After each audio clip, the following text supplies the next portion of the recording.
Hello students, आपका स्वागत है हमारे चैनल में एक ड्रीम कम ट्रू में। मैं हूं मंजीत। आज हम पढ़ेंगे क्लास 10th हिंदी एनसीईआरटी क्षितिज पार्ट 2 काव्य खंड का दूसरा काव्य राम लक्ष्मण परशुराम संवाद। मैं इस वीडियो के पहले चारों वीडियोस बना चुका हूं। अगर आप उन चारों वीडियोस को नहीं देख पाए हैं तो मैं इस वीडियो के डिस्क्रिप्शन में उन चारों वीडियोस का लिंक दे दूंगा, आप वहां से उन चारों वीडियोस को देख सकते हैं। तो चलिए आगे पढ़ना शुरू करते हैं। तुम तो कालू हाक जनु लावा, बार बार मोहि लागी बुलावा। सुनत लखन के बचन कठोरा, परसु सुधारी धैर्य कर घोरा। अब जनी देई दोषु मोहि लागू, कूट बादी बालकू बद जोगू। बाल बिलो की बहुत में बाँचा, अब यही मरनिहार बसाचा। कौशिक कहा क्षमीय अपराधु, बाल दोषु गुण गनी न दो साधु। हर कुठार में अकरुण को ही, आगे अपराधी गुरु द्रोही। उत्तर देत छोड़ो बिनु मारे, केवल कौशिक सील तुम्हारे। ना तो यही काटी कुठार कठोरे, गुरही उरीन हतयु श्रम थोड़े। गधी सुनु का हृदय हसी, मुनिहि हरिये सूझ। अयमे खाड़ न उखमय, अजहू न बूझ अबूझ। तो चलिए पहले लाइन को समझते हैं। तुम तो कालू हाक जनु लावा, बार बार मोहि लागी बुलावा। पहले लाइन में लक्ष्मण जी कहते हैं परशुराम जी से कि आप तो मानो काल को बार बार लगातार मेरे लिए ही बुला रहे हैं। सुनत लखन के बचन कुठारा, फरसु सुधारी धैर्य कर घोरा। लक्ष्मण जी के कठोर वचन को सुनते ही परशुराम जी ने अपने भयानक फरसे को अपने हाथ में लेकर तैयार हो गए उसे मारने के लिए। अब जनी दे दोसु मोहि लागू, कुट बादी बालकू बद जोगू। बद जोगू यानी मरने योग्य। वे बोले, अब लोग दोष ना दे, यह कड़वा बोलने वाला बालक मारे जाने के ही योग्य है। बाल बिलो की बहुत में बाँचा, अब यही मरनिहार बस साचा। इसे बालक देखकर मैंने बहुत बचाया, पर अब यह सचमुच मरने के ही योग्य है। कौशिक कहा क्षमिया अपराधु, बाल दोषु गुण गनी ना साधु।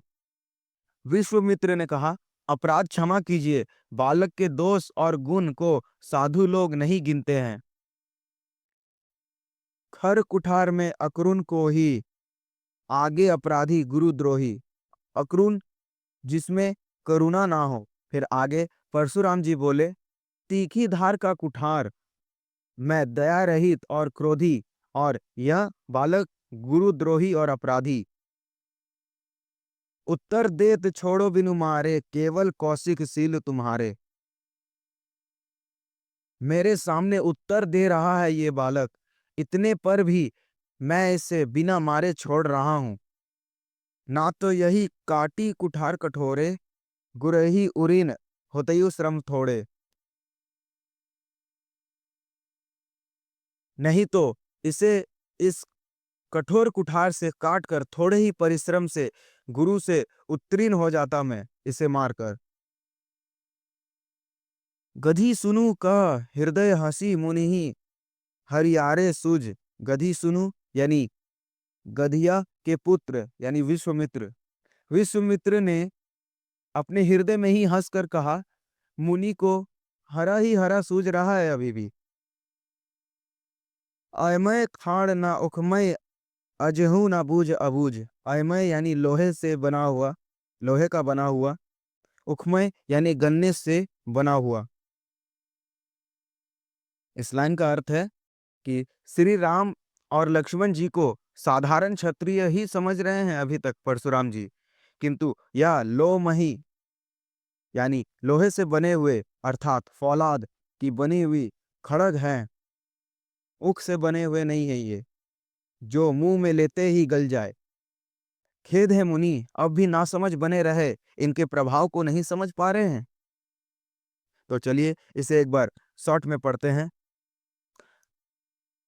लक्ष्मण जी कहते हैं, आप तो मानो काल को हाँक हाँक कर लगातार मेरे लिए ही बुला रहे हैं। लक्ष्मण जी के कठोर वचन को सुनते ही परशुराम जी अपने भयानक फरसे को सुधार कर यानी अपने हाथ में लेकर उन्हें मारने के लिए तैयार हो गए। वे बोले, अब लोग दोष ना दे, यह कड़वा बोलने वाला बालक मारे जाने के ही योग्य है। इसे बालक समझकर मैंने बहुत बचाया, पर यह सचमुच मरने के ही योग्य है।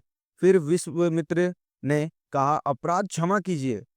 बालकों के दोष और गुण को साधु लोग नहीं गिनते हैं। परशुराम जी फिर बोले, तीखी धार का कुठार, मैं दया रहित और क्रोधी, परंतु यह गुरुद्रोही और अपराधी मेरे सामने उत्तर दे रहा है। इतने पर भी मैं इसे बिना मारे छोड़ रहा हूं, नहीं तो इसे कठोर कुठार से काट कर थोड़े ही परिश्रम से गुरु से उत्तीर्ण हो जाता मैं। विश्वामित्र ने हृदय में हंसकर कहा, मुनि को अभी भी हरा ही हरा सूझ रहा है, अर्थात ये श्री राम और लक्ष्मण जी को एक साधारण क्षत्रिय ही समझ रहे हैं, किंतु यह लोमही फौलाद से बने हुए खड़ग है, ना कि ऊख के। ऊख तो मुंह पे लेते ही पिघल जाता है, गल जाता है। खेद है मुनि, अब भी नासमझ बने रहने से क्या फायदा। इनके प्रभाव को आप अभी तक नहीं समझ पा रहे हैं।